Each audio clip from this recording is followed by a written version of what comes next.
보통 사람들은 박테리아를 대할 때 더럽고 위험하다고 생각하지요. 박테리아가 사람의 몸을 해치고 심지어 사람을 죽일 수 있다고 생각하고 말이지요. 그런데 박테리아 입장에서 생각해보면 참으로 억울하게 짝이 없는 일입니다. 물론 박테리아 중에는 배탈을 일으키는 대장균도 있고 결핵균이나 콜레라균처럼 전염병을 일으키는 박테리아도 있어요. 하지만 사람이 생존과 종족의 번성을 유지하려면 박테리아의 도움이 필요해요. 사람에게 도움을 주고 있는 박테리아 부족이 몸속에서 살고 있어요. 그런데 어느 날 박테리아 부족이 살고 있는 곳에 공기와 땅, 개울이 오염되기 시작해버렸어요. 그건 어떤 사람의 과도한 스트레스와 오염된 음식의 섭취가 원인이었죠. 위협을 느낀 박테리아 부족은 자신들의 생존을 유지하기 위해 할 수 있는 모든 방안을 강구하기 시작했어요. 박테리아 부족의 생존의 몸부림은 요란하게 드러나기 시작했답니다. 그것이 어떤 사람에게는 병이라는 안타까운 이름으로 찾아오게 되었어요. 사람들은 병에 걸리면 여지없이 병원을 찾지요. 또 진료를 끝내면 처방전이 주어지고 약국에서 약을 사다가 복용하지요. 하지만 병이 난 사람이 복용한 약은 박테리아 부족에는 독극물이었습니다. 평상시에도 박테리아 부족은 자신들의 방어를 위해 경비병을 배치해두고 있었어요. 박테리아가 살고 있는 곳에 뭔가 이상한 물질이 다가오면 경비병들은 여지없이 냄새를 맡아보고 먹어볼 것이고요. 그들은 영락없이 죽음을 맞이할 것이지만 자신들의 부족을 향해 비명소리를 질러댈 것입니다. 독극물이다. 모두 입을 다물고 냄새를 맡거나 먹지를 말아라. 약을 복용했음에도 불구하고 병이 나아지지 않으면 사람들은 다시금 병원을 찾게 될 것이고 이번에는 더 독한 약을 주문할 것이에요. 사람들이 다시금 독한 약을 복용하는 동안에 한 차례 떼죽음을 맞이한 경비병 때문에 박테리아 부족들의 경비는 한층 강화되고 있었어요. 박테리아 경비병의 숫자는 더 늘어나고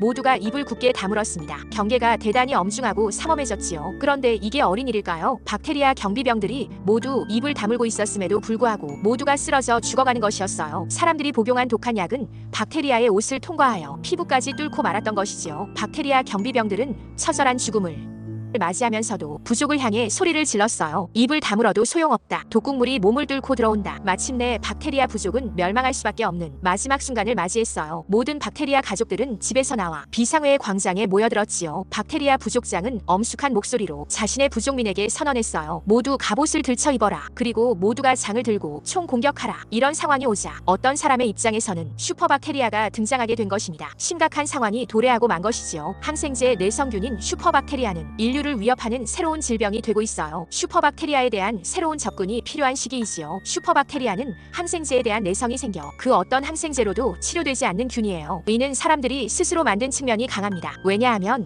항생제를 지나치게 많이 사용하다 보니 박테리아도 생존을 유지할 방안을 찾을 수밖에 없기 때문이지요. 자연의 비밀을 알아내면 사람들을 행복하게 해줄 수 있는 무언가를 만들어낼 수 있어요. 그렇다면 사람들을 행복하게 해줄 수 있는 것에는 무엇이 있을까요? 이 영상은 제너럴 오놀로직 소프트 출판사 책을 기반으로 만들었습니다. 감사합니다.